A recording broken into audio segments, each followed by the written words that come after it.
Fala galera, tudo bem com vocês? Hoje eu começo a temporada 4 de Justiça e eu trouxe uma juíza mulher que vai tirar várias dúvidas que vocês nem imaginam que eu vou perguntar para ela. Então, para você não perder todos os episódios que eu estou postando todos os sábados, já se inscreve no canal do YouTube, não esquece de seguir nas redes sociais, fala.cast do Instagram e não perde as oportunidades de se engajar e saber todas as informações dessa temporada e de outras que eu também já lancei. E eu estou com ela, Érica Souza, tudo bem? Tudo bem, obrigada pelo convite. Eu que agradeço por você ter parado, disponibilizado um pouco do seu horário para vir aqui contar um pouco da sua carreira, que esse é o foco aqui do FalaCast. Fico muito feliz novamente e agradeço por você estar aqui. E vamos ao que interessa, com as perguntas. E eu quero saber quem era a Érica Souza antes de se tornar juíza. Eu me tornei juíza com 30 anos, eu tenho 44 agora. E é uma longa caminhada, né? Então, assim,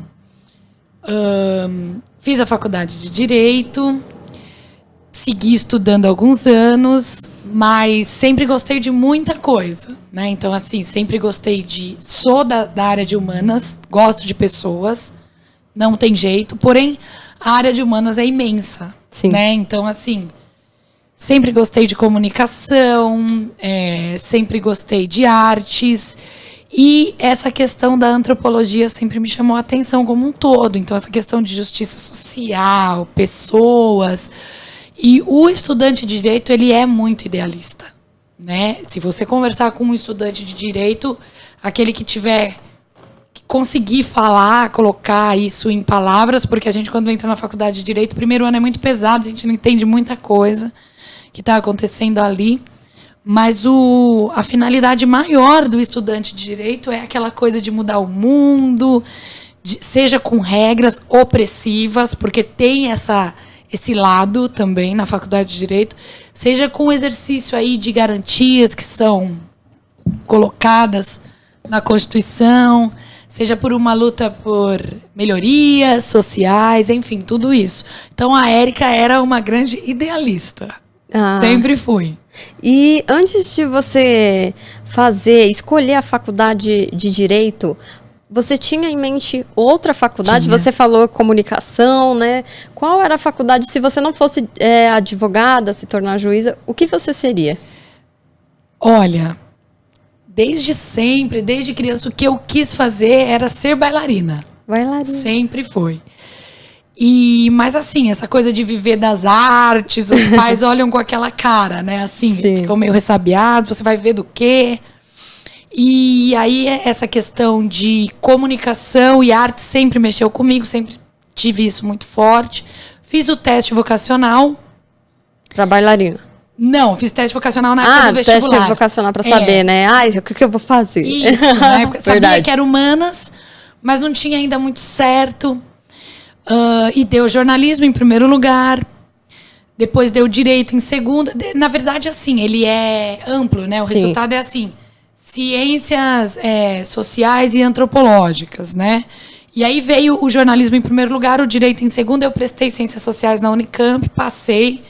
Mamãe não deixou, falou, vai fazer o quê? Né? Vai viver do quê?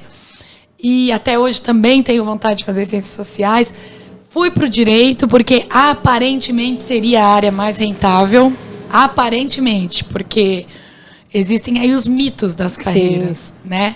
Não fiz o jornalismo, uma paixão que há pouco tempo despertou novamente com muita força aí dentro de mim.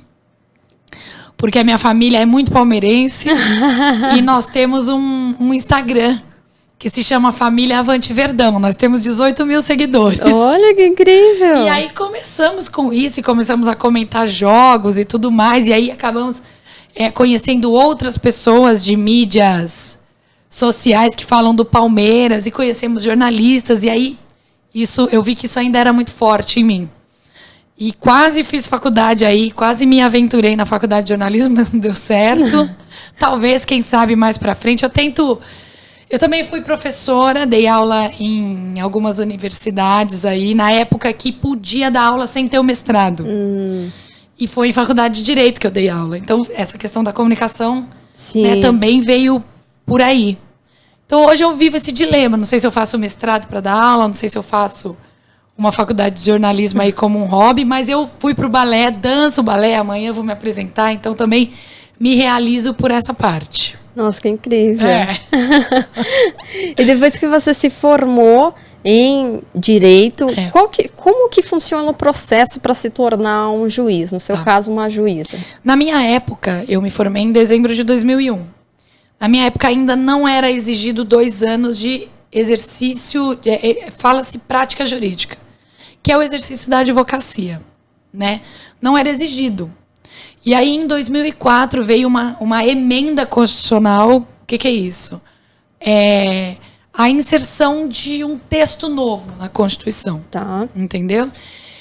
Que passou, então aí passou a ser exigido para o ingresso na magistratura e no Ministério Público a prática de 2 anos posso dizer, de advocacia. Mas existem algumas outras atividades que são tidas como prática jurídica. Isso vai variar conforme o concurso, conforme a banca examinadora dos concursos. Então, no meu caso, eu me formei, fiz o exame da OAB, porque quando a gente termina a faculdade de Direito, nós somos bacharéis em Direito. Certo. Depois que você passa na prova da OAB, aí você é advogado. Sim. E aí, fiz a prova, passei. Só que eu advogava, mas o que eu queria mesmo era concurso público pela estabilidade. Então, assim, eu não vou chegar aqui e dizer para você assim, eu sempre quis ser juíza. Não era isso, tá? Eu buscava estabilidade. Então, eu fazia... E todo mundo que faz concurso público, é muito difícil você dizer... Claro que você tem a sua carreira predileta, né? Mas... É muito difícil você passar na sua carreira predileta, porque é muito difícil o concurso em si. Sim. Concorrência é muito... É altíssima, né? O concurso que eu fiz, ele abriu com 180 vagas. 76 somente foram aprovados, porque só 76 conseguiram a nota para passar, sobraram vagas. Nossa. Mas tinha 15 mil inscritos. Muita gente. É muita coisa. Então, assim, para você adquirir essa bagagem intelectual para pontuar numa prova de concurso em nível tal que te permita ser aprovado, são anos de estudo. Então, assim, a prova em si, ela não cobra nada de extraordinário. Se você estudar, é perfeitamente possível. Mas você tem que pontuar. Extraordinário tem que ser a pontuação. Sim. Nada que está ali é novidade para o estudante de direito, para quem se formou. Você não pode errar. Sim. Entendeu? Então, assim, tem que pontuar num limite, assim, quase que máximo para você ser aprovado. É no mínimo... a prova que eu passei era 75%. Nossa. No mínimo. Então, foi isso. Você estuda, se forma, tem que ter a prática jurídica e aí segue estudando. Aí você passou de primeira? Não? É outra coisa também. Quem achar que passa de primeira é o mundo da fantasia. É impossível. Por conta dessa bagagem que você tem que adquirir. Sim. Existem os gênios. Eu não sou gênio, né? Mas são, assim, quem passa no concurso, no primeiro concurso que prestou, ele é conhecidíssimo. Ele vira, assim, uma celebridade. Nossa. Fica famoso, porque é difícil. Entendeu? Então, assim... A minha preocupação hoje é estar aqui e dizer para todo mundo, é perfeitamente possível. Mas não se iludam, é um caminho muito árduo, porque é aquela coisa assim, de não desistir. Sim. Né? Passar de primeira, gênio, somente, só. Não porque seja, repito, não porque na prova tem algo que não se saiba, não, é porque tem que pontuar absurdamente. Sim. Então, às vezes... O cara que passou em primeiro, ele só fez isso os 5 anos da faculdade, ele só estudou. Exato, não trabalhou, né? Não teve outro foco. E a faculdade é aquela época que, nossa, é tanta coisa acontecendo na Sim. vida, né? A gente está descobrindo o mundo, ao mesmo tempo que a gente tem que estar ali para estudar, porque você tem que ter consciência que é aquilo que você escolheu e você vai... Dali você vai extrair o seu trabalho, vai viver daquilo, vai promover seu sustento... Mas aí tem tudo aquilo, a gente é muito jovem, tem festa, você quer ir, você quer participar. E é a época que eu costumo dizer que é a época que a gente tá autorizado a ser idiota. Né? Que é a época da viver intensamente. Sim. Então, não, são pouquíssimos os que estão na faculdade e só estudam. Eu estudei muito, porque eu tive bolsa na faculdade. Eu estudei no Mackenzie. Arrasadíssima, porque eu não entrei na USP. Arrasadíssima. Até o segundo ano eu estava inconformada. Nossa. E porque meus pais não tinham condições de pagar uma faculdade particular. Então eu fui com aquela obrigação de entrar. Sim. Eu passei na Unesp, mas aí era em Franca. Nossa, longe. E aí minha mãe falou, olha, o que eu vou gastar para te manter em Franca, você estuda aqui no Mackenzie. Foi por isso, eu entrei no Mackenzie, o Mackenzie me deu bolsa. Legal. E por precariedade financeira, né? E eu tinha que ter média 7. A média do Mackenzie era 7. Acho que ainda é. Sim. Então eu tinha que estudar. Eu não podia pegar DP, senão eu perdia a bolsa. E era 100%? Era 100% de bolsa. Nossa. Entendeu? Então eu não podia perder de jeito nenhum. Então eu era aquela aluna assim, eu conhecia todo mundo, eu conversava com todo mundo, eu brincava com todo mundo, mas eu tinha que estudar muito. Sim, pra manter, né? Porque se perder... Isso. Nossa. Isso na faculdade. Quando eu me formei, eu consegui bolsa no cursinho também. E em 2 cursinhos. Aí eu escolhi um. Na minha época só tinha 2 cursinhos muito bons. Hoje tem muitos. Sim. Né? E a época que eu fiz cursinho, as pessoas vinham do Brasil inteiro para São Paulo para fazer os cursinhos. Hoje já existe, assim, o ensino remoto. Então a pessoa não precisa mais vir. Sim. Né? Pode estudar. O cursinho no Brasil inteiro tem e todo mundo pode escolher o melhor. Mas tem muitos. Na minha época, não. Tinha 2, só vinha pra cá. E aí, assim, eu fiz esse cursinho, mas, assim, é muito estudo. Muito. Tem que realmente escolher. Ou você vai viver para isso. É possível o equilíbrio? É. Mas, assim, eu estudei 4 anos. No cursinho? No cursinho. Eu fiz 1 ano com aula e estudando. Depois eu fiquei 1 ano só de sala de estudos ali, estudando. Aí, no 3º ano, eu trabalhei. E no 4º ano eu só estudei de novo, porque aí eu já estava dando aula. Então, sim. me ajudava muito a aula, porque eu preparava as aulas estudando. Sim. Né? Então, a vida foi ficando mais dinâmica. É muito difícil ficar só estudando. Ah, com certeza. E esperar abrir o concurso para estudar. Então, assim, é muito difícil. Mas tem aquele equilíbrio. De vez em quando é bom dar uma saída, mas tem que abrir mão de muita coisa. Imagina. Não tem jeito. E pode pegar o seu lanche, porque ela tá com fome, gente. Pelo amor de Deus, come aí. Licença, Fica à vontade. Ninguém quer, só eu que vou comer? Pode comer, você tá com bom, fome obrigada. aí, pode comer tudo. Se quiser mais, a gente pede mais. Tá bom. Enquanto você vai comendo. E eu queria também entender, né? Você passou toda essa trajetória de estudar. De fato, eu fiz cursinho, mas era para conseguir bolsa na faculdade, né? Não para prestar concurso. E para mim foi muito difícil também. Minha mãe também não tinha condições de pagar uma faculdade. E aí eu me aventurei, né? De querer, não passei, né? Não consegui bolsa, então eu mesmo vou pagar. Tá. Aí o que aconteceu? Perdi o emprego, adquiri uma dívida. É pesado, Pesadíssimo. Mas depois eu consegui metade da bolsa na FAM. Faculdade das Américas, Palmeiras. Olha que beleza. E me formei lá, uma faculdade incrível, assim, uma estrutura surreal, assim. Os caras realmente levam muito a sério quando é o requisito de estrutura, professores também qualificados. E lá foi ótimo, assim, pra mim.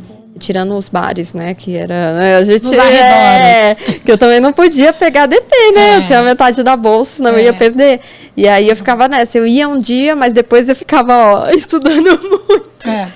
Mas, voltando a esse assunto, né, você fez concurso, você passou, você deu aula. E como que foi, de fato, exercer a função de juíza? Como que começou? Então, é bem assustador. Porque, assim... O concurso, a gente chama... O nome da carreira é magistratura. Tá. Né? Então, assim, o concurso da magistratura... Toda vez que abria concurso para a magistratura, eu falava assim, eu vou prestar para treinar. Eu nunca falei, vou passar. Eu nunca me imaginei juíza. Nossa. Nunca. Achava que era demais.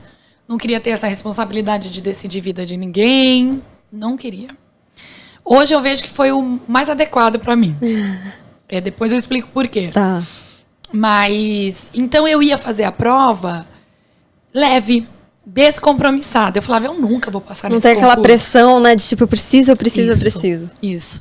Falava, eu nunca vou passar nesse concurso, vou fazer só pra treinar, porque tem isso também. Você pega o jeito de fazer prova. É verdade. Né? Você pega o jeito de fazer prova. O tempo, né? Administra o tempo. Isso, tempo.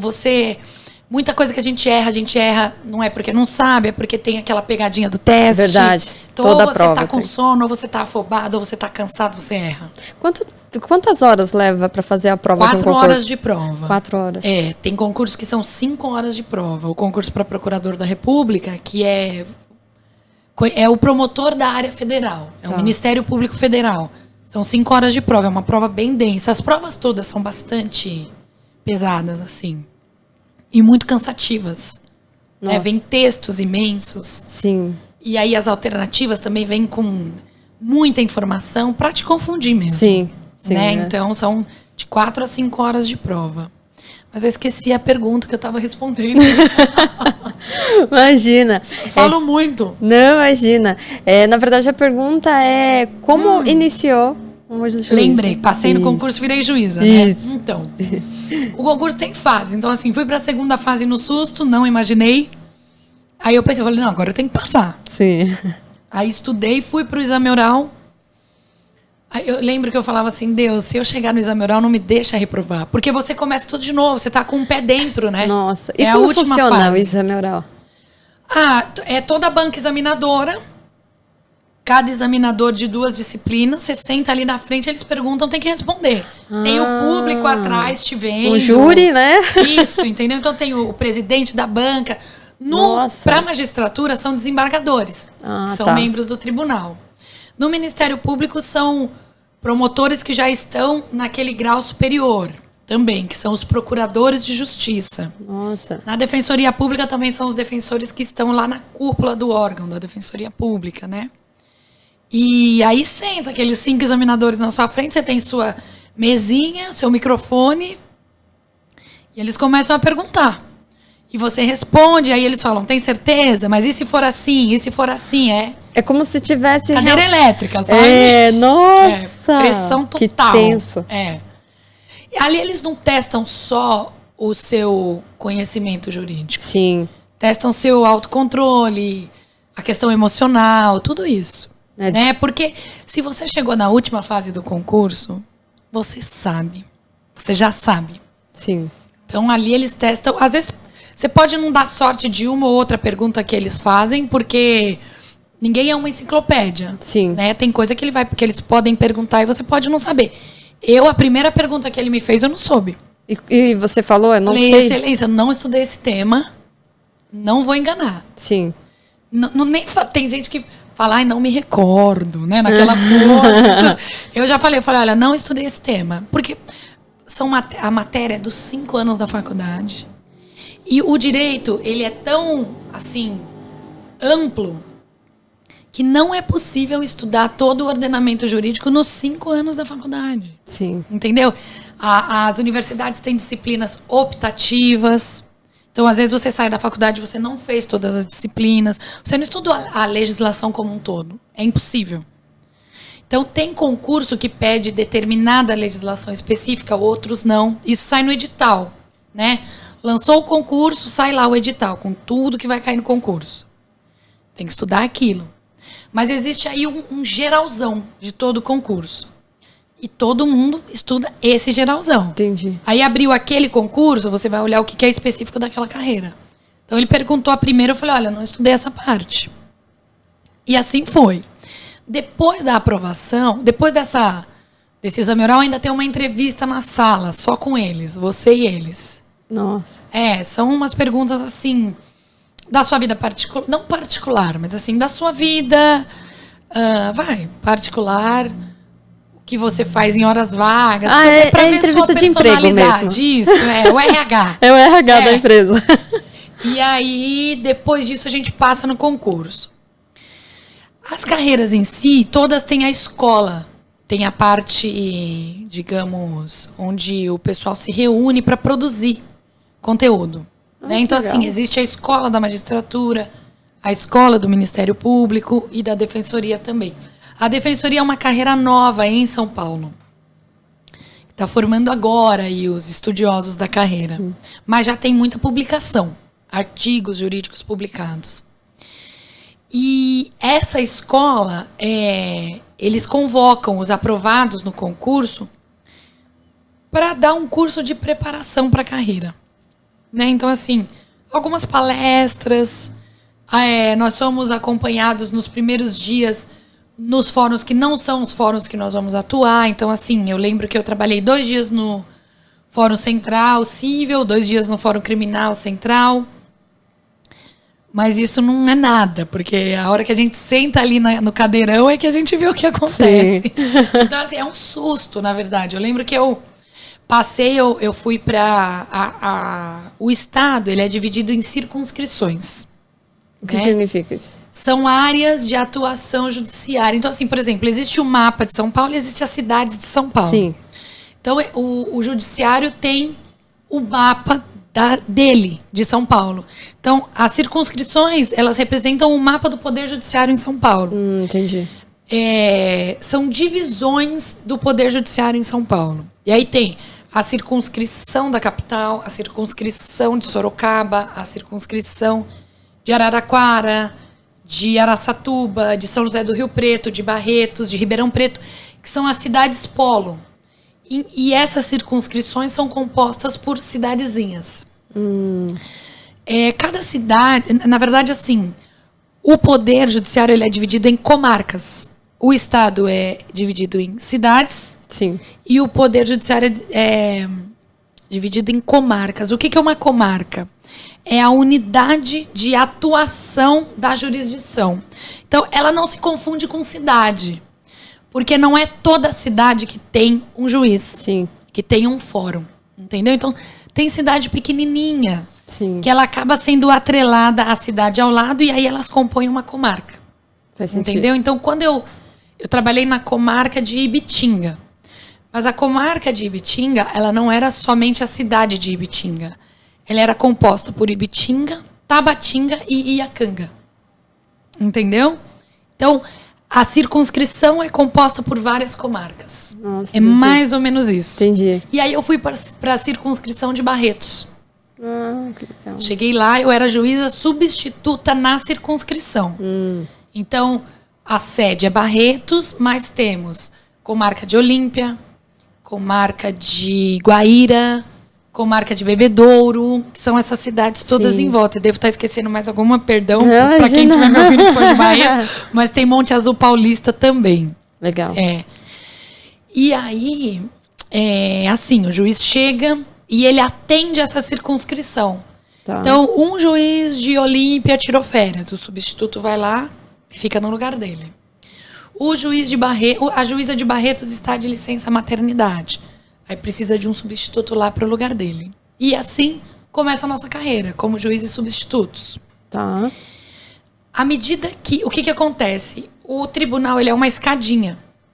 Então, assim, nós vamos ser juízes substitutos, juiz da entrância inicial, na verdade. Antes era a primeira entrância, mudou. Agora é entrância inicial, entrância intermediária, entrância final, juiz substituto de 2º grau e o desembargador.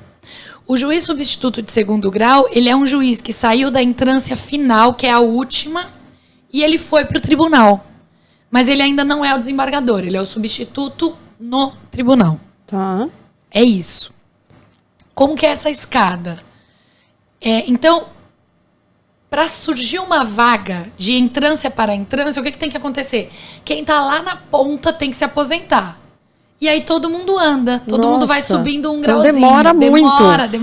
Demora. Demora muito. Tanto que, assim, a aposentadoria é compulsória, né? Você só fica no serviço público até 75 anos. Sim. Depois disso, você não pode mais. Então, compulsório é aquilo a que você está obrigado. Então, é aposentadoria compulsória. Adeus, tchau. Né? Antes era 70 anos. Sim. Mudou para 75. Então, mas isso para homem, né? Tem quem se aposenta antes. 75 mulher até 65, isso, né? Mas a compulsória é para todos. Tá. Agora, pode se aposentar antes. Se você cumpriu todas aquelas regras de aposentadoria, você pode se aposentar antes. Então, entendi. assim, ou surgiu a vaga porque a pessoa saiu, nós falamos, na compulsória, ou aposentou. Tá. Tem gente que se aposenta como juiz. É. Ele nem foi pro tribunal, não subiu todos os degraus. Ele já atingiu todas as regras aí, já cumpriu toda a legislação para se aposentar, cansou, não quero mais, vou aposentar. Eu acho que é o que vai acontecer comigo. E não que eu não goste do meu trabalho, mas eu não sei se eu chego lá, porque como aumentou os 5 anos para aposentadoria compulsória, demora mais para essa escada Sim. andar. Entendeu? Então, assim, à medida que alguém anda, surge uma vaga, a escadinha anda, e quem era o substituto vai ser juiz da entrância inicial. Aí a escadinha andou de novo, você vai para a intermediária. À medida que surge vaga. Sim. Mas hoje Entendeu? você atua como juíza no tribunal? Não, eu Não. tô na entrância final. né? Eu já passei de substituta. Eu era substituta na circunscrição de Barretos. Aí eu fui para... A entrância inicial são cidades bem pequenininhas. Sim. Aí eu fui para a comarca de Rancharia, que é uma cidade bem pequenininha, lá do lado de Presidente Prudente. Essa foi minha entrância inicial. E aí você tem que morar lá? Tem que morar lá. Ah, nossa. Tem que morar na comarca ou pedir autorização para o tribunal para você morar fora da comarca. O limite de moradia fora da comarca é 50 quilômetros. A distância superior a essa o tribunal não autoriza. Entendi. Porque tem muita emergência que acontece, né? O juiz tem que estar lá. Aí eu fui para a comarca de Ibitinga como intermediária. Depois vim para São Paulo como juíza auxiliar, ainda na entrância intermediária. E aí me promovi como... Todas essas, você passa de entrância para entrância promovendo. Tá. E aí eu fui para a entrância final, que é a primeira vara da comarca de Itaquaquecetuba, onde eu estou atualmente.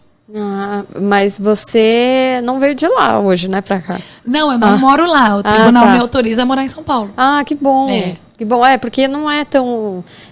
quanto tempo? Não é 35 quilômetros. Ah, o limite é 50, senão não ia dar. Mas aí Mas como funciona? Você vai de segunda a sexta? Como que é? Normalmente, né, antes da pandemia, todos os dias. Nossa. Todos os dias. Essa história de falar, só trabalha. É uma mentira. Tem vários mitos na carreira, né? Primeiro, um glamour. Todo mundo acha que o juiz tem motorista, que o juiz tem segurança. Que é milionário. Tudo mentira. Que é milionário. Não existe nada disso. Existe um pessoal aí que gosta de um glamour na carreira, tá? Sim. Não é meu caso. Não que eu não goste das prerrogativas que a lei nos confere. É diferente. Mas eu não tenho muito glamour. Tem juiz que chega... Ele gosta que carreguem a mala dele, tudo isso. Eu não tenho isso, né? Mas até aí não é só juiz, tem isso em todas as carreiras. Sim, é mais exato. uma questão de personalidade. Exatamente. Né? Mas não tem isso. O juiz não ganha 30 mil reais por mês, é mentira, tá? Nosso salário é público, é só entrar lá no site do tribunal que tá lá. Vai conferir, inclusive, por favor, viu? Por favor. Sai muita coisa na imprensa que não é realidade, né? Sim. E, enfim, e aí alguns colegas às vezes contribuem também com algumas posturas. Exato. Né? Que depõem contra. Mas isso também tem em todas as carreiras. A gente vê advogado que tem aí umas posturas que não são muito aceitáveis, médicos, tem tudo. Eu acredito todas que as áreas. todas as profissões, né? Exato. E como que foi o primeiro caso que você pegou, né? Que foi agora... na verdade, a área que você tá, né? Que é aqui mais próximo de São Paulo.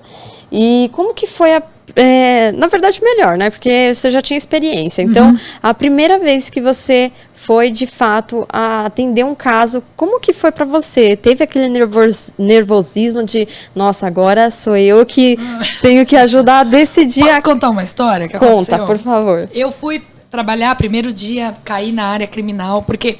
No começo a gente substitui todas as varas. Então eu ia pra cível, eu ia pra... O juiz que faltava, eu tinha que estar lá. Né? Não que o juiz faltava. Você não podia escolher, né? Deixa eu... Né? Não vou Bebe uma água falar aí. Mal dos meus colegas, porque não é o caso. Não é que ele faltava, é que ele tirava férias, licença maternidade, tava doente. Sim. E aí, então era juiz do cível, juiz do criminal, enfim. No primeiro dia eu já caí no criminal, já fui muito feliz, adorei, né? Que é a área que eu realmente gosto, eu escolhi direito por isso, sempre gostei. Incrível. E achei que eu tava muito calma, né? E aí a audiência lá instalada e eu sentindo eu adoro café, sentindo aquele cheiro de café. Que delícia! E aí, hoje os processos são digitais, então a gente olha na tela do computador, mas naquela época era... Um papel. Eu passei em 2009. Nossa. Né? Então era processo, ainda temos processo, nós chamamos de processos físicos, os que vêm com papel, com papel, né? Ainda temos muitos, porque são processos ainda de 2004, né? Tudo, a ordem para digitalizar tudo começou em 2016, né? Mas já diminuiu absurdamente. Isso é melhor, né? Bem melhor. Eu não gosto do mundo digital. Eu tenho resistência absurda. Os desembargadores têm muita dificuldade, né? Mas é melhor. É mais ágil. E eu acho que é mais organizado, né? Não tem aquele perigo de perder o papel, Isso, tem né? mais segurança. Né? Tem muito mais ponto positivo do que negativo. Sim. E tivemos que acompanhar a evolução, Exato. né? Não tem jeito. E, enfim, aí começou a audiência, eu tô lá mexendo no processo. Qual era o caso? Você pode falar Eu não lembro o caso, era um caso criminal, acho que era um furto, era uma coisa leve tá. até. Eu tava ouvindo quer dizer, leve pra nós, né? Sim. É que furto é uma subtração sem violência. Sim. Então, pra nós que trabalhamos na área criminal, todos os crimes que são praticados sem violência, de modo geral, eles são tratados como crime de menor potencial ofensivo. Tá. E aí nós chamamos de crimes leves. Certo. Mas a partir do momento que lesiona alguém, sim, não é leve pro lesionado. Exatamente. Né? E eu lembro que eu tava ouvindo a testemunha. Agora, pensando bem, eu não lembro se era um furto, porque era preso. E dificilmente quem furta fica preso, porque é crime sem violência. A não ser que seja muito reincidente. Tá. Tenha praticado muitas vezes o furto, acaba ficando preso. Olha que curiosidade, né, que você falou. Então, praticamente, quem furta sem violência não vai preso. Furto sempre é sem violência. Não é que não vai preso, ele responde, mas ele não fica preso. E se ele vier a ser condenado, a pena, a pena que seria privativa de liberdade, ali no crime, no artigo 155, que é o que descreve a conduta de furtar, é a pena de reclusão de 2 a 8 anos e pagamento de 10 dias multa. Reclusão é a prisão, em presídio de regime fechado. Mas o artigo 44 do Código Penal, ele estabelece penas, as chamadas penas alternativas. Então, se for primário, se o crime não envolver violência, essa pena, que é originariamente de reclusão, ela vai ser substituída por penas que são restritivas de direito.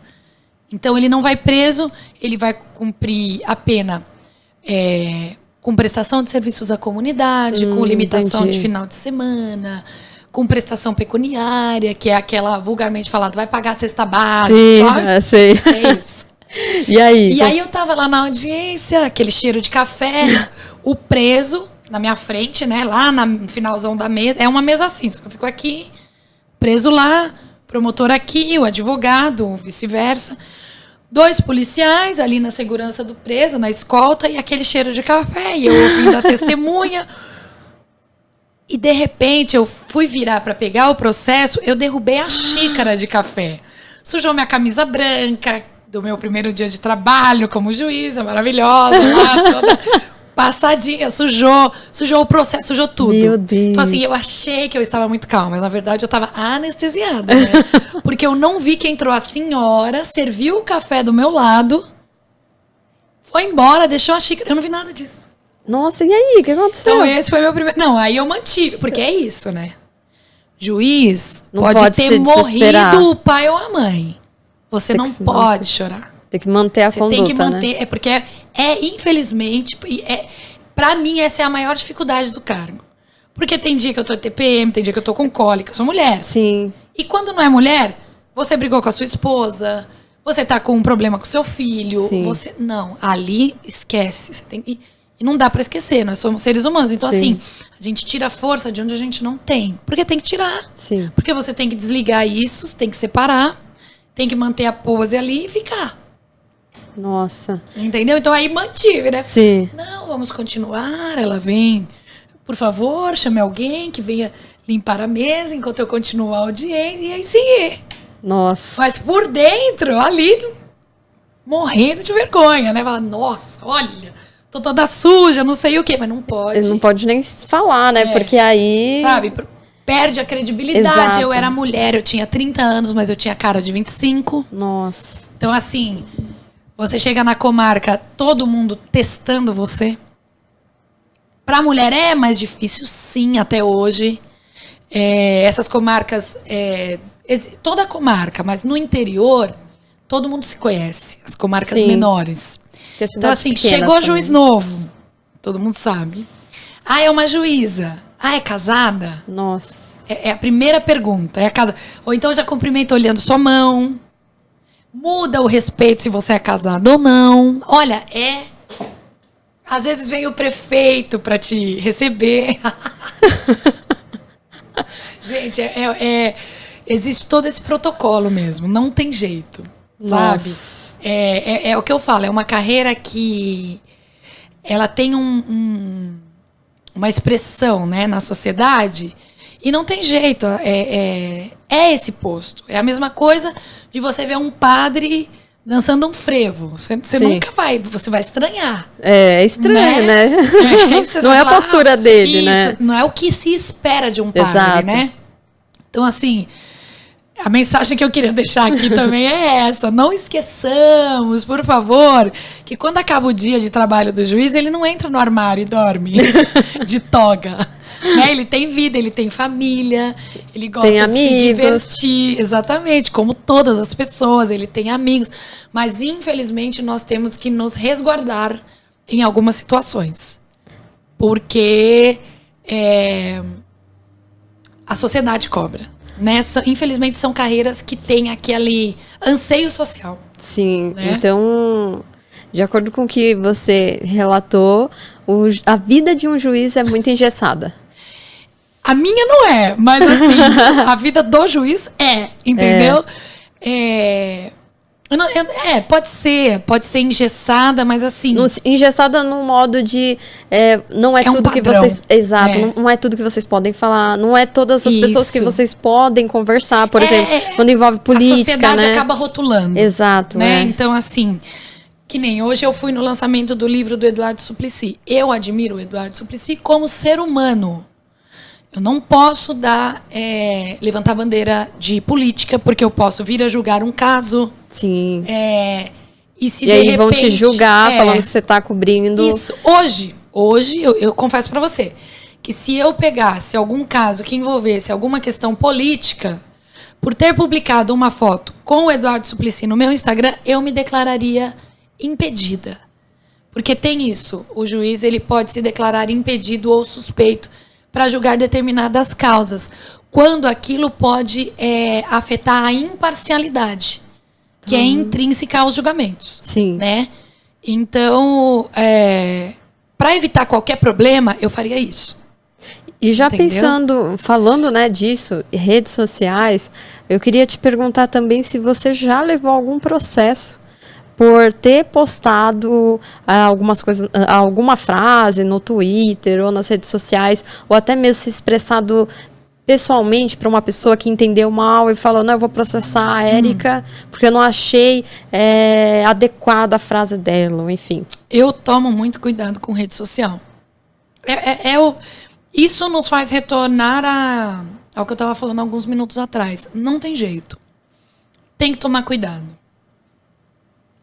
Porque você acaba sendo alvo de algumas coisas, mesmo sem querer. Sim. Entendeu? Então, às vezes, de repente, a pessoa faz uma postagem ali. Saiu esses dias na internet que um juiz, parece que já faz um tempo. Uma amiga que me contou, eu não vi exatamente. Mas parece que o juiz cantou o hino do São Paulo quando acabou a audiência, do time. Nossa. Ele devia estar muito feliz, sim, alguma coisa assim. E não se aguentou, mas não pode. Sim. Né? Não pode. Se eu pudesse, eu chegaria no fórum com a bandeira do Palmeiras e colocaria na minha cadeira. Mas não pode. Não posso fazer isso, né? Não é nem pelo time em si, mas assim, é muito mais pelo decoro. Exatamente. Também, né? É muito mais pelo decoro. E hoje eu percebo que, assim, eu sou uma pessoa totalmente informal, você deve ter percebido a hora que eu cheguei aqui, né? Mas, infelizmente, existe aquela liturgia, como diz o ministro Marco Aurélio, do Supremo. Existem formalidades que têm que ser preservadas. Porque nós cuidamos de valores, né? Sim. Nós cuidamos da vida quando estamos no julgamento ali de um delito de homicídio, mas ao mesmo tempo nós estamos ali em nome da liberdade de quem está sendo julgado, Sim. né? O juiz civil, ele cuida do patrimônio de uma pessoa, ele age ali para decidir se ele vai poder ingressar no patrimônio de uma pessoa porque aquela pessoa não pagou a dívida, então tem o que perdeu, né, o seu patrimônio, tem o que está a perder porque não pagou mais. É tudo muito sério. Sim. Né? São valores que, assim, que são preservados em nome de um bem-estar social. Com certeza. Né? Então, o juiz precisa ter essa consciência. Só que, às vezes, é o que eu te digo. Às vezes a gente tem um problema em casa, mas a gente chega ali, não é você que está ali. Você é um instrumento do Estado, né? É o que eu digo. Às vezes eu termino a audiência... Termino não.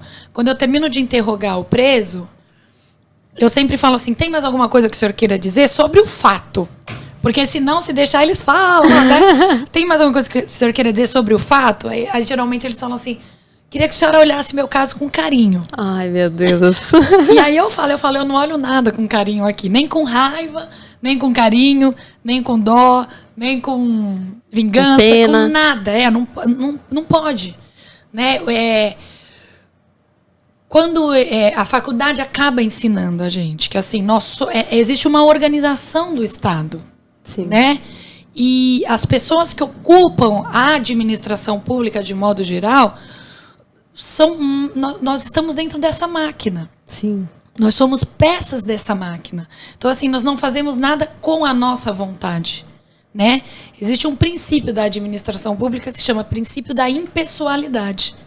Tudo que você faz é em nome do interesse público. Sim. Entendeu? Não é em nome do seu interesse. Então, essa coisa de pegar o dinheiro do povo, né? Tá ferindo, em primeiro lugar, essa impessoalidade. Nós agimos em nome do interesse público. Então, assim, o juiz tá triste, meu amigo. Então, ou você falta. Sim. Se você não tem condições, você pede aí um dia de abono, uma folga, porque tem, né? Nós trabalhamos de final de semana, para quem não sabe, entendeu? E aí, a cada um dia do final de semana que a gente trabalha, em plantão, a gente ganha 2 folgas. Então, assim, peça uma folga, mas assim, ali, nós não somos nós somos instrumento dessa organização. Né? Então, como que você consegue? Não sou eu. Quantas sentenças eu já dei contra a minha vontade? Né? A vontade da Érica, né? Sim. Que a vontade tem que ser da lei. Entendeu? Então, às vezes eu falo, às vezes o preso fala, que eu falo, não faço o que eu quero aqui. Faço o que tá na lei, né? O Poder Legislativo faz a lei, o Poder Judiciário aplica a lei. E você já, num julgamento, você já foi ameaçada por algum preso? Então, eu nunca sofri ameaça, assim. Eu trabalhei, existe uma fundação que chama FUNAP, Fundação de Assistência ao Preso. E são advogados que atuam dentro dos presídios. Quando eu estava no 2º ano da faculdade, eu fiz estágio com eles dentro do Carandiru. Foi interessantíssimo. Nossa. Eu adorei. E no 5º ano eu voltei para a FUNAP. Adorei.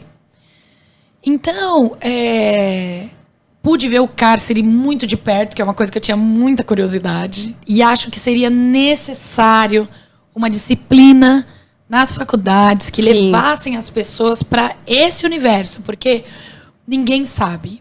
Tem muitos juízes que nunca foram em um presídio. A maioria deles. Veja você. Nossa. Então, assim, eu acho uma aberração. Fica até uma crítica aí pro meu tribunal, com todo respeito. Eu acho uma aberração uma pessoa condenar alguém a ficar anos em um lugar, sendo que você não teve vivência nesse lugar, você não sabe nem para onde que tá mandando. Mas não importa, eu estou aplicando a lei. Não é uma mentira também, né? Não é responsabilidade, infelizmente ou felizmente, do Poder Judiciário, o Estado em que se vive nos presídios. Isso é do Poder Executivo da administração pública. Mas eu acho que valeria a pena um engajamento maior do Judiciário nesse sentido. Sim, faz sentido. É só isso. E você tem... Mas, voltando à ameaça. Sim. Eu nunca fui ameaçada, né? Nem nas redes sociais? Não. Então, eu sou bem sossegada em rede social. Eu me preservo bastante. Não que eu não publique fotos. A minha rede social tem até... Eu gosto de stories, né? Eu falo com o pessoal por stories e tudo mais. Mas eu não sou aquela pessoa que mostra tudo que está fazendo na vida. Eu posto mais assim, uma foto quando eu viajei, uma foto quando de algum momento feliz. Não falo do judiciário em foto, em rede social, muito pouco, quase nada. Não levanto bandeira. Importante. Entendeu? Em rede social, não levanto. Repito, a minha postagem do Suplicy hoje eu coloquei já de cara assim, não é postagem política, não sou ingênua. Sim. Não seria ingênua para fazer isso. Até porque o Suplicy também está com 80 anos, está encerrando a vida dele, né? Mas enfim, ele traz a bandeira petista, não levanto nenhuma bandeira.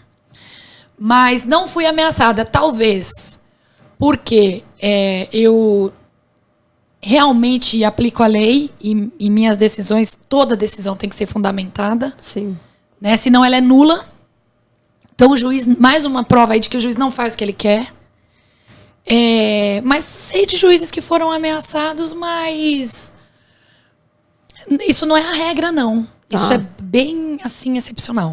E você tem porte de arma por segurança? Não, eu tenho autorização, mas eu não tenho. Não. Nossa, não. Eu vejo uma arma, ela tá desmuniciada, eu acho que ela vai atirar. Acho que ela vai disparar.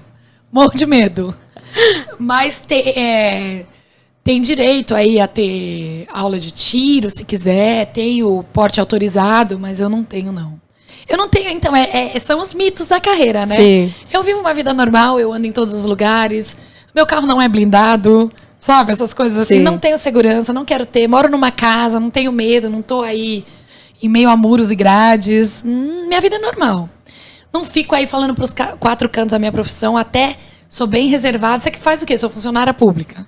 Não falo. Bom, porque senão vão querer muitos detalhes, chato, né? É chato, porque aí você tá na academia. Sim. Você faz uma palhaçada, olha lá, sabe? Sim. Aí vem aquele anseio social, né? Então, eu tento ser a Érica muito mais do que tudo. Sim. Sabe? É só minha profissão, né? Então é só lá no fórum. Sim. Sabe? Mas assim, e essa coisa, carro blindado, gente, quem quiser fazer alguma coisa com você, espera você sair do carro. Sim. Né? Então, não tem isso. Eu acho que hoje em dia o crime organizado já não atua mais dessa forma. Assim, porque eles sabem. Eles sabem bem como é essa organização. Sim. Né? Então, eles sabem que não tem muito resultado tirar a vida de um juiz. Porque vai ter outro ali no lugar. Sim. Talvez por uma retaliação. Mas aí já não é mais o juiz em si. É alguém que se excedeu, acredito. Tá?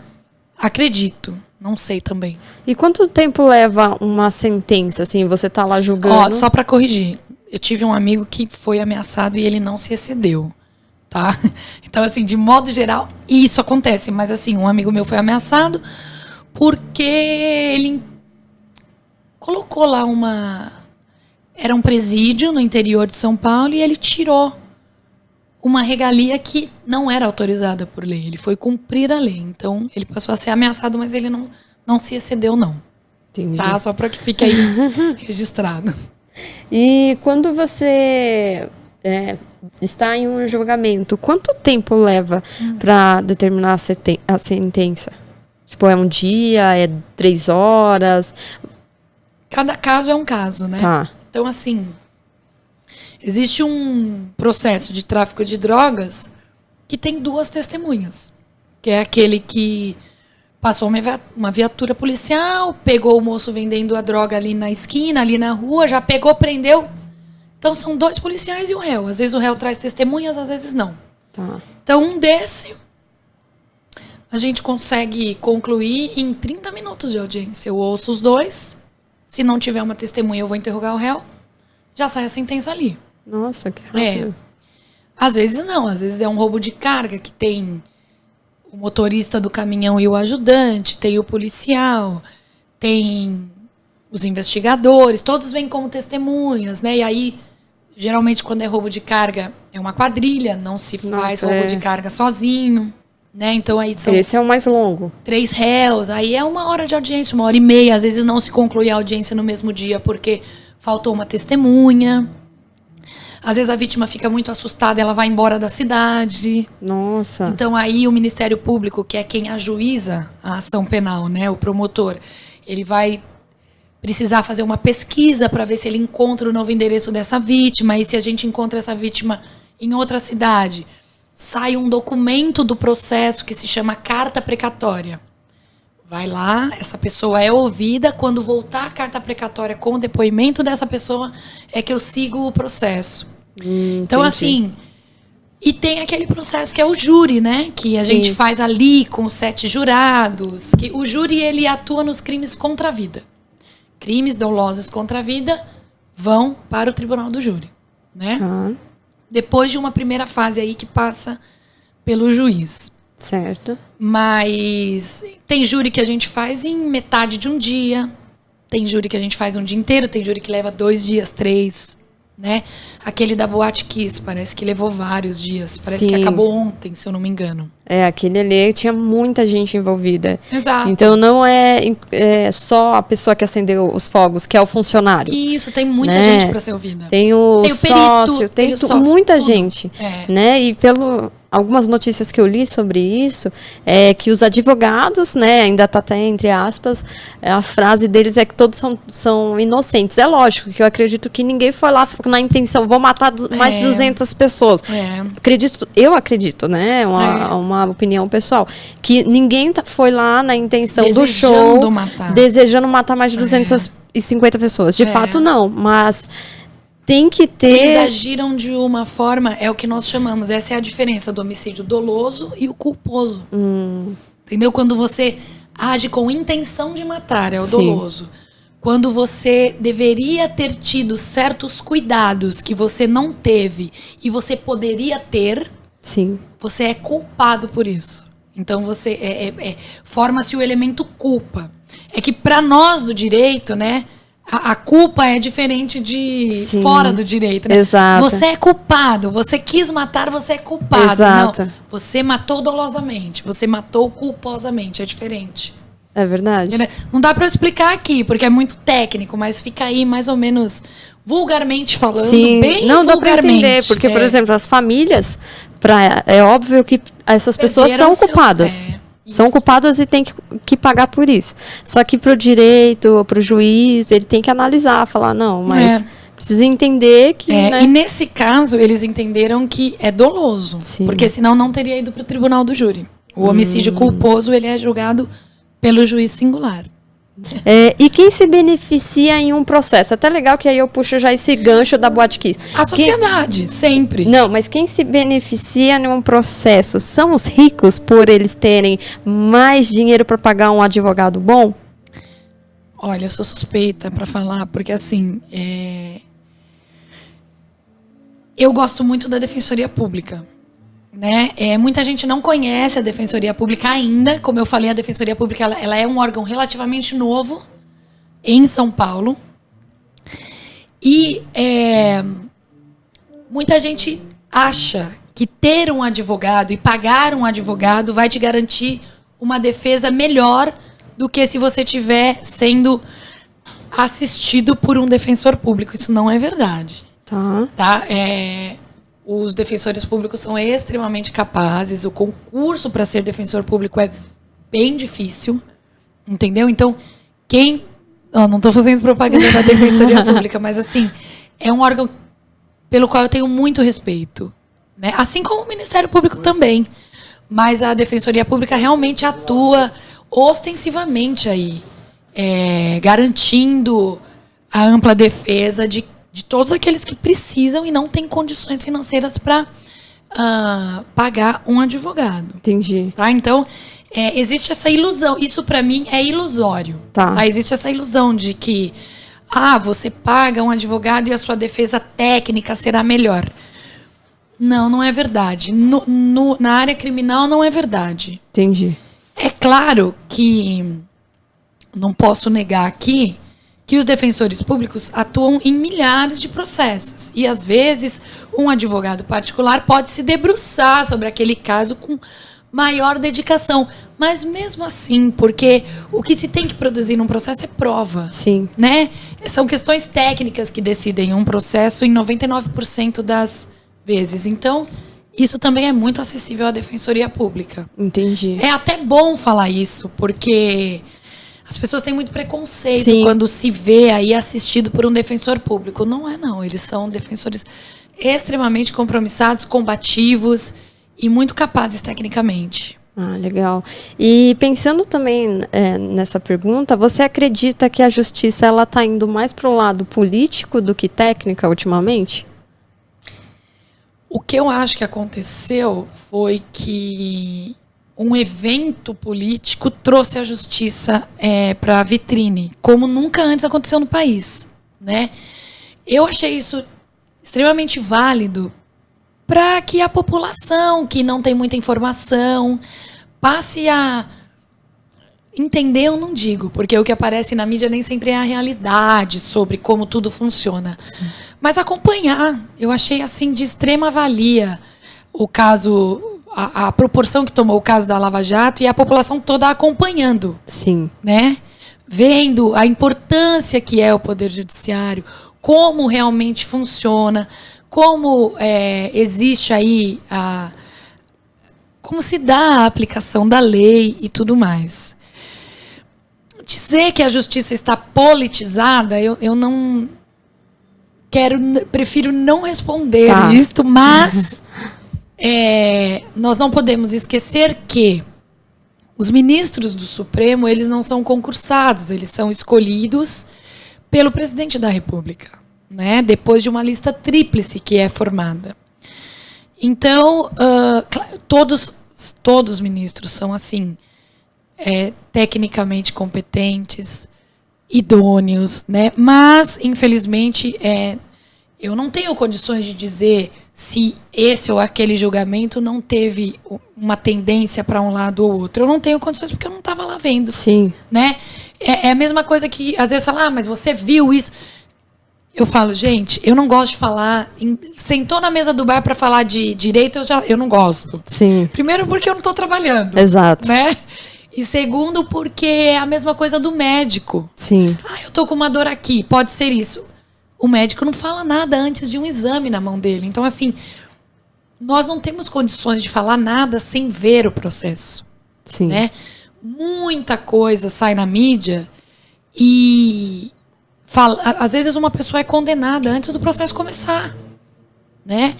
Existe uma série de coisas que tem que ser observadas no curso de um processo, que a mídia não sabe, e ninguém sabe, e não tem obrigação de saber.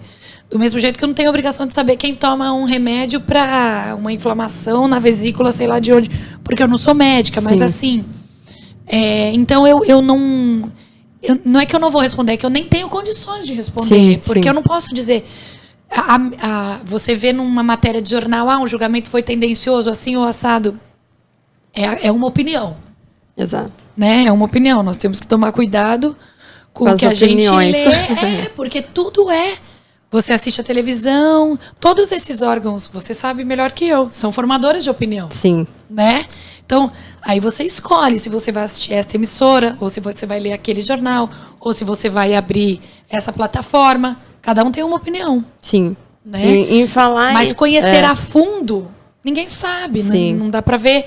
E hoje em dia nós estamos na cultura das manchetes, né? Todo mundo sabe de tudo lendo manchete. Exato. Então, quantos, na verdade, crimes ocorreram nos 2 últimos anos? Não tenho esse número pra te dizer, mas quais foram os casos que você mais, por exemplo, julgou, que você soube, né? Até mesmo durante a pandemia. Aumentou a violência doméstica. Doméstica, né? Isso aí é inegável, é notório. Aumentou a violência doméstica por um princípio lógico, né? Ficou todo mundo mais em casa, mais perto, não teve jeito. E você já pegou... Desculpa, é que Pode falar. é um monte de perguntas. E você já pegou casos de pedofilia? Então, como eu tô na área criminal, a gente pega, né, muito estupro. Nós chamamos de estupro de vulnerável, né? Sim. Tem muitos, Nossa, tem que estar realmente, igual você falou, você tem que esquecer quem é a Érica. Tem que ter vários seres dentro de você. Porque... Mas então, é isso, você tem que esquecer quem é a Érica, mas não tem jeito, você pega. E assim também, né? Eu faço terapia, porque é uma profissão pesada. Faço terapia pra minha vida, e essa profissão faz parte da minha vida. Sim, principalmente quando a gente envolve parte criminal, né? Porque é algo, eu acredito, assim, eu não sei das outras áreas, mas em relação a... Ela é mais intensa. Exato, eu acredito de todos os juízes, né, que dá sentença, eu acho que a sua área é uma das mais... que exige a parte mental mesmo. Né? Ela é mais intensa, eu diria. Ela mexe mais com o nosso emocional. Sim, sim. E é isso, ao mesmo tempo que você tem que separar, é impossível, né? Então, também o que a gente não pode vir a ser é robô. Sim. Não pode. Então, assim, o dia que você chegar ali para trabalhar e algum caso, um caso de um estupro de vulnerável, não mexer mais com você, tem que se cuidar, alguma coisa errada está acontecendo. Sim. Né? Mas vou falar assim de uma forma que vai ser mais fácil para todo mundo entender. Funciona da seguinte maneira: às vezes tem um estuprador ali que, praticou o crime contra uma criança e não tem provas. Nossa. E aí você não pode condenar. Acabou, ponto final. Nossa, isso entendeu? Então, assim, é isso. Eu não faço o que eu quero, né? Sim. Eu não sou a mãe da criança, eu não sou o pai da criança, o irmão. Às vezes eu vou ouvir o pai de uma criança dessa, ele não consegue falar. Nossa. Ele não consegue falar. Não consegue. Então, aí para a audiência, dá água, acalma. Emociona todos nós. E aí, como é que fica? Chega no final, não tem provas. Mas como se o pai contou, se a criança contou? Mas é muito complicado eu te dizer aqui o que é prova para um processo. Sim. É complicadíssimo, né? Então, assim, aquele caso saiu um caso na mídia há pouco tempo da menina de Santa Catarina, que ela tinha sido estuprada pelo rapaz e o rapaz foi absolvido. Aí todo mundo começa, pagaram, fizeram isso. É tão difícil para o juiz, porque ela falou que ela foi machucada, ela sentiu dores e tudo, mas nem sempre tudo isso está no processo, né? Porque eu não estou falando que a sentença está certa ou errada, repito, porque eu não posso falar porque eu não vi o processo, né? Como eu já disse aqui. Sim. Mas, às vezes é isso, ela estava fora de si, ela estava bêbada, ela não lembrava. Então, quero até retirar da pessoa dela, para que isso não tenha nenhum reflexo lá. Mas, assim, às vezes a vítima está embriagada, ela não se lembra muito, então ela não sabe o que falar pra gente ali. Às vezes a prova não vem pro papel. Nossa. Às vezes as pessoas brincam porque existe um princípio que se chama princípio da verdade real. Tudo tem que ser trazido pro juiz. Mas Sim. eu falo, esse princípio não existe. Nossa. Porque se tem alguém que não sabe da verdade, é o juiz. O réu nem sempre conta a verdade. A vítima, às vezes, está extremamente emocionada e ela não tem condições de lembrar tudo que aconteceu num roubo. Ela Sim. não lembra. Por outro lado, tem aquela vítima vingativa que vem e aumenta. Sim. Tem de tudo. Nossa. Tem tudo. Então, às vezes, é o que eu falo. Gente, o juiz é o que menos sabe. Nossa. Né? Então, às vezes, a polícia entrou na favela, todo mundo saiu correndo. Quem garante que quem a polícia trouxe é realmente quem estava vendendo a droga? Sim. Mas o pessoal da comunidade não pode vir contar. É bem entendeu? complicado. Então, assim, às vezes teve um homicídio seríssimo na comunidade. Todo mundo sabe quem matou, prenderam o inocente. Não vem uma testemunha de defesa. Porque quem vier não vai poder falar quem matou, porque senão vai morrer. Então, assim, Sim. o juiz não sabe da verdade. Nossa. Entende? Na prática, é complicadíssimo. Porque, assim, o que vem pro papel nem sempre é a realidade. Não vou nem falar verdade e mentira. Não é a realidade. Faz sentido. Então, às vezes, não dá para condenar, porque a realidade não veio pro processo. Né? Às vezes a população do bairro toda sabe e fala, esse juiz não condenou. Sim. Mas tudo isso que vocês sabem está no processo? Exato. Se tiver, provou. Mas às vezes não vem. Entende? Nossa. Então, assim, o juiz não tem escolha. Se tiver prova ali, ele tem que condenar. E se ele não condenar, quem não estiver satisfeito com essa sentença pode recorrer. O tribunal vai analisar novamente. e ali reforma a decisão do juiz. Mas você acredita Entende? que tem influência do advogado que está cobrindo a testemunha em relação às provas? Como assim? Por exemplo, o advogado foi lá, ele está acompanhando um processo de uma pessoa, de um traficante e de um inocente, e aí, ou quem matou alguém, só que ele não levou provas suficientes para o júri analisar, ou porque ele não conseguiu, ou por outras causas. Você acredita que tem influência de vocês não receberem? Trabalho, sim. 90%, né, praticamente. Porque Olha, os 10% tem que vir das pessoas também para falar. Né? É assim. O juiz, na área criminal, tá? Ele pode, quando ele percebe que o réu está indefeso, ele pode retirar aquela defesa do réu e pedir para que seja nomeado um novo advogado. Isso pode ser feito. Então, se o juiz, na área criminal, estiver simplesmente em dúvida da autoria, ele tem que absolver. Ah, tá. Entendeu? Então, para condenar, a prova tem que ser indiscutível. Se existir dúvida, ele tem que absolver. Isso está preceituado pelo nosso ordenamento jurídico. Entendi. Então, muitas vezes, se o advogado se empenhar e trouxer simplesmente a dúvida para o processo, sim, com o trabalho dele, ele consegue absolvição. É que muitas vezes é difícil, né? Tem prova, tem algumas questões que não dá para você colocar mais em dúvida. Exemplo, a droga foi encontrada no bolso do rapaz, né? E não são só os policiais que estão falando. Existiu uma filmagem que foi trazida para o processo e tudo mais. Entendi. Ao mesmo tempo, vem depoimento só de 2 policiais. E aí vem uma testemunha de defesa que fala, esse rapaz, ele estava voltando do trabalho, a carteira dele é registrada, ele trabalha nesse horário, todo mundo correu, não era só ele que estava ali. Às vezes isso coloca em dúvida e o juiz absolve, mesmo com os 2 policiais falando. Entendi. Porque vem outras testemunhas dizerem também. Então, não tem regra fechada. Sim. Né? Às vezes a gente vê na televisão, poxa, mas aquele caso condenou, o mesmo caso absolveu. Não é o mesmo. Nunca vai ser o mesmo caso, é o que eu sempre falo. Mudou o número do processo, mudou. Acabou. Entendi. Sabe? Não é o mesmo caso. E você acredita que... Essa é uma pergunta bem mais tensa, mas... Tensa. Você acredita que tem alguém do PCC infiltrado na política? Na política? É. Eu não sei. Eu não sei nada da política, assim. Mas eu sei que eles são bem organizados, né? Eu falo isso, eu não estou falando isso como juíza, não, porque juiz não sabe nada de PCC, viu? Juiz não sabe. Eu li livros, né? Sim. Eu vejo que eles estão muito organizados. Não sei se é lenda no livro ou não, mas existe aí tentativas deles estarem em várias organizações estatais. É o máximo que eu sei por livros que eu li. Tem nada a ver com a minha carreira. E o que é justiça para você? Então, cada um tem o seu conceito de justiça, na verdade, né? E justiça não é o que o juiz faz. Justiça não é o que o Poder Judiciário faz, né? Isso a gente aprende ali no primeiro ano de faculdade.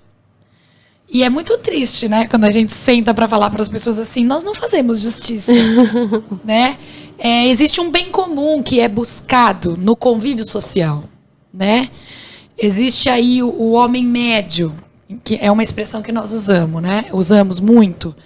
Que é assim, existe o homem médio, que é aquele que entende o que é certo, o que é errado, o que ele pode fazer, o que é imoral, o que é amoral, o que é ético, o que não é ético. Tudo isso é estudado na faculdade. Dentro desses valores, a gente acaba entendendo que essa série de regras, elas têm um objetivo de garantia de um convívio social pacífico, minimamente pacífico, né? De um bem-estar social. Mas justiça é algo abstrato, né? Então, assim, se você acredita em Deus, eu posso te dizer que justiça é só Deus, que é o que eu acredito, né? A justiça que a gente diz, que é aquela da balança, ela é algo que ela é extraída de preceitos técnicos, né? Que é como eu falei, nós atuamos para garantir essa ordem social. Nada mais que isso. E isso vem de valores. que são liberdade, vida, dignidade humana. São esses valores que a gente busca garantir, né? Entendi. E dentro disso tem essas regras e que nós fazemos parte, somos aí ferramentas na máquina estatal para, digamos, concretizar, para fazer atuar essa legislação quando ela não é cumprida. Porque, na verdade, você busca o Poder Judiciário quando não há o cumprimento da lei. E aí, de uma forma coercitiva, o Poder Judiciário fará com que isto seja cumprido, com que essa ordem seja restabelecida, se for possível, né? Se não for possível, você busca garantir essa ordem com a retirada de um indivíduo da sociedade. Entendi. Quando não é possível uma, digamos aí, uma retribuição daquela conduta atentatória à sociedade sem que ele seja colocado no cárcere, né? Muitas vezes você pode ter, porque a pena ela tem o caráter retributivo também, não só de reinserção social, mas como retributivo. Então, você retribui a ele, ele vai sofrer uma sanção pelo que ele fez, né? Nem sempre ele vai para o cárcere. Então, às vezes dá, como eu falei, com aquelas penas alternativas. Tudo isso é para ficar ali naquela balança, né? Garantir a ordem social. É isso, mas justiça mesmo é um valor abstrato, né? Sim. Muitas vezes existe uma lógica, eu diria que existe. Se você entender que existe uma lógica social de retribuição, de aquele que não pagou, então ele vai responder com o patrimônio. Se isso for algo justo para você, isso pode ser justiça. Sim. Né? Mas para nós, isso é muito mais aí uma organização, né? Dentro de preceitos legais e dentro de um sistema de ordens que a gente busca fazer cumprir a lei. Perfeito. É isso. Eu agradeço a sua presença. Obrigada. Eu que agradeço, adorei. Ai. Falo pouco, né? Não, mas imagina, eu adoro que interaja comigo, é isso que é bom. E você trouxe várias informações pertinentes. Ah, espero, viu? Porque é tudo tão técnico no nosso meio, né? Sim, mas você deixou muito claro, você trouxe exemplos e isso ajuda a compreender. Eu mesmo consegui entender muitas coisas que no dia a dia eu não sabia. Até curiosidades assim que eu falei, nossa, realmente, o juiz faz isso, nossa. E de fato, né, a gente que é do lado de fora não imagina que vocês passam por isso, que vocês precisam disso para determinar uma ação, né? Porque a gente que está do lado externo, que só olha para vocês, acredita que o poder está na sua mão e você que vai determinar o que você quiser. E não é assim. Tem que acabar com esse mito. E de tudo que você explicou, eu percebi que não é assim. Não é nada disso. Exato. Então, eu agradeço novamente a sua presença. Adorei te conhecer. Obrigada. E é isso, galera. Muito obrigada também. Obrigada, adorei. Olha, eu posso indicar vários amigos.